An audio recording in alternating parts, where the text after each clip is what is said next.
Bible ತೆರೆಯಿರಿ. ಆದಿಕಾಂಡ 12ನೇ ಅಧ್ಯಾಯ ವಚನ 1ರಿಂದ ಕೆಲವು ವಚನಗಳು.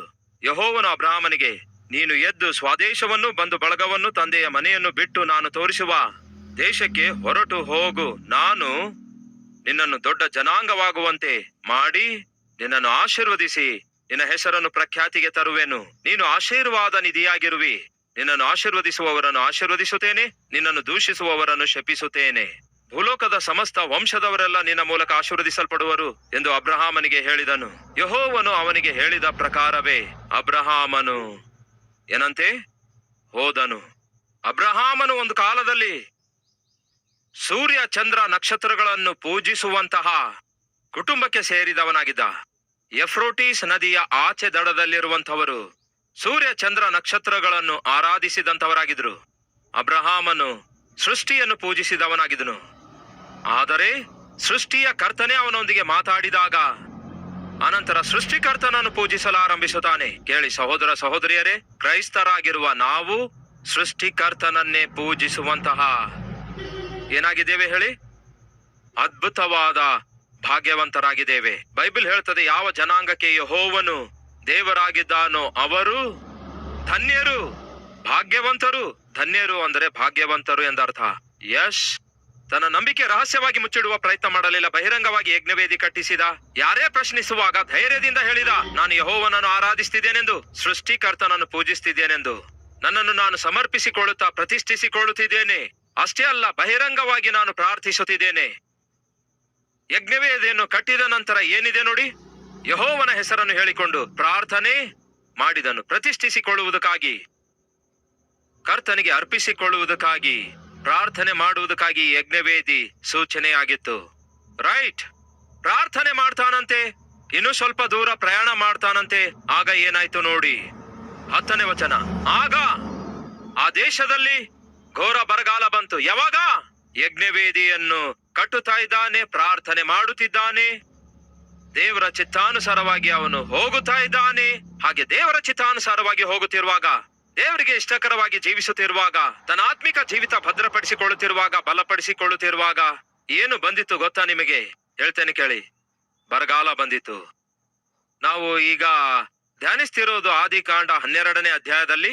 ಆದಿಕಾಂಡ 1ನೇ ಅಧ್ಯಾಯದಿಂದ 11ನೇ ಅಧ್ಯಾಯದವರೆಗೂ ಸುಮಾರು 2000 ವರ್ಷಗಳ ಕಾಲಾವಧಿ ಕಳೆದಿತ್ತು. ದಯವಿಟ್ಟು ಕೇಳ್ರಿ, ಎಷ್ಟು ವರ್ಷಗಳ ಕಾಲ? 2000 ವರ್ಷಗಳ ಕಾಲ ಕಳೆದಿತು. ಈ 2000 ವರ್ಷಗಳ ಕಾಲಾವಧಿಯಲ್ಲಿ ಎಲ್ಲಿಯೂ ಕೂಡ ನಿಮಗೆ ಬರಗಾಲ ಬಂದಿರುವಂತೆ ಕಾಣುವುದಿಲ್ಲ. ಬೇಕಾದರೆ ಓದಿ ನೋಡಿ. ಆದಿಕಾಂಡ 1, 2, 3, 4, 5, 6, 7, 8, 9, 10, 11 ಅಧ್ಯಾಯಗಳ 2000 ವರ್ಷಗಳ ಚರಿತ್ರೆಯಲ್ಲಿ ಎಲ್ಲಿಯೂ ಕೂಡ ನಿಮಗೆ ಬರಗಾಲ ಬಂದಿರುವಂತೆ ಕಾಣಿಸುವುದೇ ಇಲ್ಲ. ಆದರೆ ಎಲ್ಲಿ ಬರಗಾಲ ಬಂದಿರುವಂತೆ ಕಾಣುತ್ತದೆ ಗೊತ್ತಾ? ಅದು ಕೂಡ ಘೋರವಾದ ಬರಗಾಲ. ಎಲ್ಲಿ ಬಂದಿತ್ತು ಗೊತ್ತಾ? ಎಲ್ಲಿ ಅಬ್ರಹಾಮನು ಯಜ್ಞವೇದಿಯನ್ನು ಕಟ್ಟಿ ಪ್ರಾರ್ಥನೆಯನ್ನು ಮಾಡುತ್ತಾ ದೇವರ ಚಿತ್ತವನ್ನು ನೆರವೇರಿಸುತ್ತಿದ್ದಾನೋ ಅಲ್ಲಿಯೇ ಬರಗಾಲ ಬಂದಿತು. ಈ ದಿನ ನಮ್ಮ ಮಧ್ಯೆ ಯಾರಾದ್ರೂ ಇದ್ದೀರಾ? ಬ್ರದರ್, ನಾನು ನನ್ನ ಇಷ್ಟಾನುಸಾರವಾಗಿ ಜೀವಿಸುವಾಗ ನನಗೆ ಇಷ್ಟು ಕಷ್ಟ ಬರಲಿಲ್ಲ ಬ್ರದರ್. ನಾನು ಕುಡಿಯುತ್ತಿರುವಾಗ, ತಿರುಗಾಡುತ್ತಿರುವಾಗ, ತೂಗಾಡುತ್ತಿರುವಾಗ ನನ್ನ ಜೀವಿತದಲ್ಲಿ ಇಷ್ಟೊಂದು ಸಮಸ್ಯೆ ಬರಲಿಲ್ಲ ಬ್ರದರ್. ಇಷ್ಟೊಂದು ಆರ್ಥಿಕ ಸಮಸ್ಯೆ ಬರಲಿಲ್ಲ ಬ್ರದರ್. ಆದರೆ ಯಾವಾಗ ನನ್ನ ಜೀವಿತ ಕರ್ತನಿಗೆ ಅರ್ಪಿಸಿಕೊಟ್ಟಿದ್ದೇನೋ, ಆದರೆ ಯಾವಾಗ ನೀತಿಯಿಂದ ಯಥಾರ್ಥನಾಗಿ ಜೀವಿಸಬೇಕೆಂಬುದಾಗಿ ನನ್ನ ಜೀವಿತವನ್ನು ಕರ್ತನಿಗೆ ಅರ್ಪಿಸಿಕೊಟ್ಟೇನೋ, ನನ್ನ ಕುಟುಂಬವನ್ನು ರಕ್ಷಣೆಗೆ ನಡೆಸಿಕೊಳ್ಳಬೇಕೆಂದು ಉಪವಾಸವಿದ್ದು ಪ್ರಾರ್ಥಿಸುತ್ತಾ ಇದ್ದೇನೋ, ಅದೇ ಸಮಯದಲ್ಲಿ ನನ್ನ ಜೀವಿತದಲ್ಲಿ ಹಿಂದೆ ಎಂದಿಗೂ ಬರದಂತಹ ಕಷ್ಟಗಳು ಅಕಸ್ಮಾತ್ ಆಗಿ ಧಾವಿಸಿವೆ ಬ್ರದರ್. ಇಷ್ಟೊಂದು ಆರ್ಥಿಕ ತೊಂದರೆ ಯಾವತ್ತೂ ಬರಲಿಲ್ಲ. ಇಷ್ಟೊಂದು ಅನಾರೋಗ್ಯ ಯಾವತ್ತೂ ಬರಲಿಲ್ಲ. ಇಷ್ಟೊಂದು ಪ್ರಮಾದಕರವಾದ ಪರಿಸ್ಥಿತಿ, ಇಷ್ಟೊಂದು ಅವಮಾನಕರವಾದ ಪರಿಸ್ಥಿತಿ, ಇಷ್ಟೊಂದು ಸ್ಟ್ರೆಸ್, ಇಷ್ಟೊಂದು ಪ್ರೆಷರ್ ನನ್ನ ಉದ್ಯೋಗದಲ್ಲಿ ಯಾವತ್ತೂ ಬರಲಿಲ್ಲ. ಆದರೆ ಯಾವಾಗ ನನ್ನ ಜೀವಿತ ಕರ್ತನಿಗೆ ಅರ್ಪಿಸಿಕೊಟ್ಟೇನೋ, ಕರ್ತನ ಚಿತ್ತ ಮಾಡಬೇಕೆಂದು ಯಾವಾಗ ನಿರ್ಣಯಿಸಿದೇನೋ, ಹೆಜ್ಜೆ ಮೇಲೆ ಹೆಜ್ಜೆ ಹಾಕಿ ದೇವರ ನಿಕಟತೆಗೆ ಯಾವಾಗ ಸೇರುತ್ತಿದ್ದೇನೋ, ಅವಾಗಲೇ ನನ್ನ ಜೀವಿತದಲ್ಲಿ ಉದ್ಯೋಗದಲ್ಲಿ ಕಷ್ಟ ಪ್ರಾರಂಭವಾದವು, ಮನೆಯಲ್ಲಿ ಮನಸ್ತಾಪಗಳು ಪ್ರಾರಂಭವಾದವು, ಬಂಧುಗಳ ಮಧ್ಯದಲ್ಲಿ ಗೊತ್ತಾಗದಂತೆಯೇ ಡಿಸ್ಟೆನ್ಸ್ಗಳು ಹೆಚ್ಚಾದವು. ಆರೋಗ್ಯ ವಿಷಯದಲ್ಲಿ ಬಹಳ ಆರಾಮಾಗಿದ್ದೆ, ಆದರೆ ಸಡನ್ ಆಗಿ ನನ್ನ ಆರೋಗ್ಯ ಕೆಟ್ಟು ಹೋಗಲು ಆರಂಭವಾಯಿತು. ಏನಾಗ್ತಿದೆ ಎಂದು ಅರ್ಥವಾಗುತ್ತಾ ಇಲ್ಲ. ದೇವರ ನಿಕಟತೆಯಲ್ಲಿ ಜೀವಿಸುತ್ತಿರುವಾಗ ದೇವರ ಸಕಲ ಆಶೀರ್ವಾದ ನನ್ನ ನಿಕಟತೆಗೆ ಬರಬೇಕಲ್ಲವೇ? ಮತ್ಯಾಕೆ ಯಾವತ್ತೂ ಊಹಿಸಲಾರದಂತಹ ಕಷ್ಟವನ್ನು, ಶ್ರಮೆಯನ್ನು, ಬಾಧೆಯನ್ನು, ವ್ಯಾಧಿಯನ್ನು ಹೆಸರನ್ನು ಹೇಳಿಕೊಂಡು ಪ್ರಾರ್ಥನೆ ಮಾಡಿದನು. ಅವನು ಮೊದಲು ಯಜ್ಞವೇದಿಯನ್ನು ಕಟ್ಟಿದ ಸ್ಥಳಕ್ಕೆ ಬಂದನು. ಅಲ್ಲಿ ಅಬ್ರಹಾಮನು ಯೆಹೋವನ ಹೆಸರನ್ನು ಹೇಳಿಕೊಂಡು ಪ್ರಾರ್ಥನೆ ಮಾಡಿದನು. ನಮ್ಮ ಮಧ್ಯೆ ಯಾರಾದರೂ ಇದ್ದೀರಾ? ಅಯ್ಯ, ನನಗೆ ಕಷ್ಟಗಳು ಬಂದಿರೋದ್ರಿಂದ, ಬಾಧೆಗಳು ಬಂದಿರೋದ್ರಿಂದ, ವ್ಯಾಧಿ ಬಂದಿರೋದ್ರಿಂದ, ಆರ್ಥಿಕ ಸಮಸ್ಯೆ ಬಂದಿರೋದ್ರಿಂದ ತಾಳಲಾರದೆ ಅಡ್ಡ ದಾರಿಯನ್ನು ಹುಡುಕಿಕೊಂಡೆ.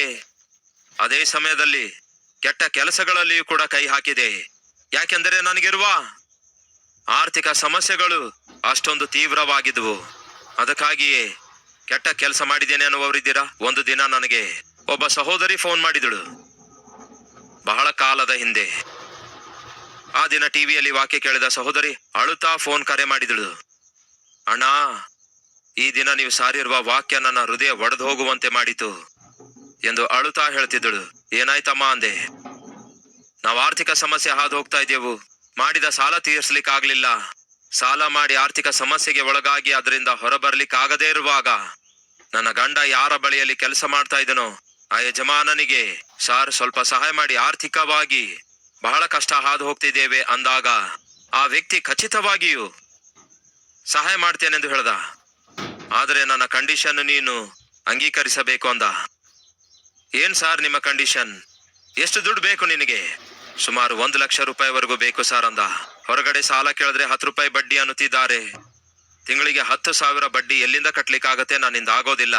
ಸಾಲ ಕೊಟ್ಟವರೇನೋ ಮನೆವರೆಗೂ ಬರ್ತಿದ್ದಾರೆ, ಹೊಡೆಯುವ ಹಾಗಿದ್ದಾರೆ, ಮನೆಯಿಂದ ತಳ್ಳಿ ಹಾಕುವ ಹಾಗಿದ್ದಾರೆ, ಮನೆಗೆ ಬೀಗ ಹಾಕುವ ಹಾಗಿದ್ದಾರೆ. ಏನ್ ಮಾಡ್ಬೇಕೆಂದು ಅರ್ಥ ಆಗ್ತಿಲ್ಲ, ಸಹಾಯ ಮಾಡಿ ಅಂದ. ಸರಿ, ನಿನಗೆ ಸಹಾಯ ಮಾಡ್ತೇನೆ, ಆದ್ರೆ ನನ್ನ ಕಂಡೀಷನ್ ಅನ್ನು ನೀನು ಒಪ್ಪಿಕೊಳ್ಳೋದಾದ್ರೆ ನೀನು ಯಾವಾಗ ಒಪ್ಪಿಕೊಳ್ತೋ ಅವಾಗ್ಲೇ ದುಡ್ಡು ಕೊಡ್ತೇನೆ ಅಂದ. 1 ರೂಪಾಯಿ ಕೂಡ ಬಡ್ಡಿ ಕಟ್ಟುವ ಅಗತ್ಯವಿಲ್ಲ. ಆಯ್ತು ಸಾರ್, ಏನ್ ಮಾಡಂದ್ರು ಮಾಡ್ತೇನೆ ಅಂತ ಹೇಳಿ ನಮಸ್ಕಾರ ಮಾಡಿದ. ಪ್ರತಿ ರಾತ್ರಿ ನಿನ್ನ ಹೆಂಡತಿಯನ್ನು ತಂದು ನನ್ನ ಮನೆಯಲ್ಲಿ ಬಿಟ್ಟು ಹೋಗು.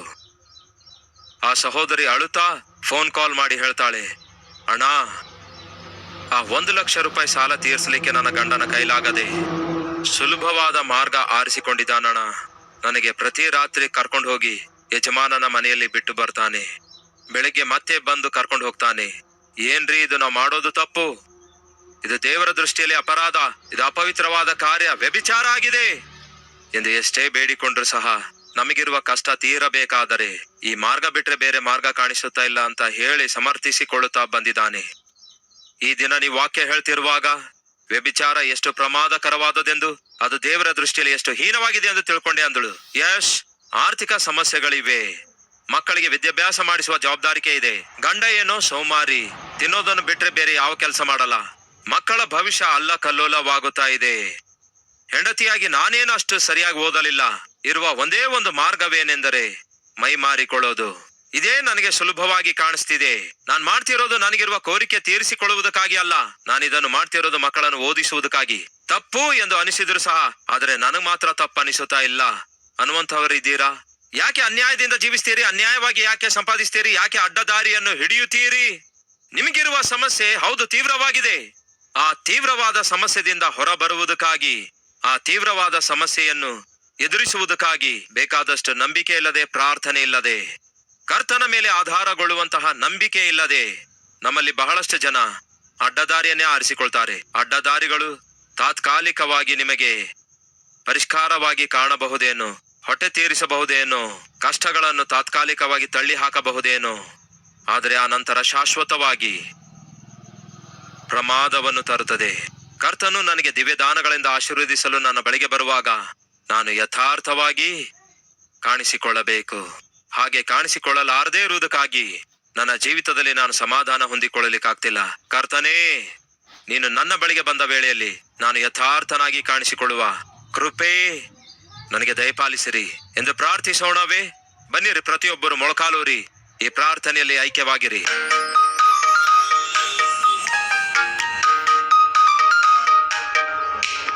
ಪರಿಶುದ್ಧನಾದ ತಂದೆಯೇ, ವಾಕ್ಯದ ಮೂಲಕ ನಮ್ಮೊಂದಿಗೆ ಮಾತಾಡಿದಕ್ಕಾಗಿ ವಂದನೆಗಳು. ಅಡ್ಡದಾರಿಗಳನ್ನು ದೇವರೇ ನಾವು ಬಿಟ್ಟು ಬಿಡಬೇಕು. ಸುಲಭವಾಗಿ ಚಿಕ್ಕಲ್ಲಿ ಸಿಕ್ಕಿಸಿ ಬೀಳುವ ಪಾಪವನ್ನು ಬಿಟ್ಟು ಬಿಡಬೇಕು. ದೇವರೇ, ವಾಕ್ಯಾನುಸಾರವಾಗಿ ಜೀವಿಸುವ ಜೀವಿತವನ್ನೇ ನಾವು ದೇವರೇ ಗಟ್ಟಿಯಾಗಿ ಹಿಡಿದುಕೊಳ್ಳಬೇಕು. ಅಂತಹ ಕೃಪೆಯನ್ನು ನಮ್ಮೆಲ್ಲರಿಗೂ ದಯಪಾಲಿಸಿರಿ.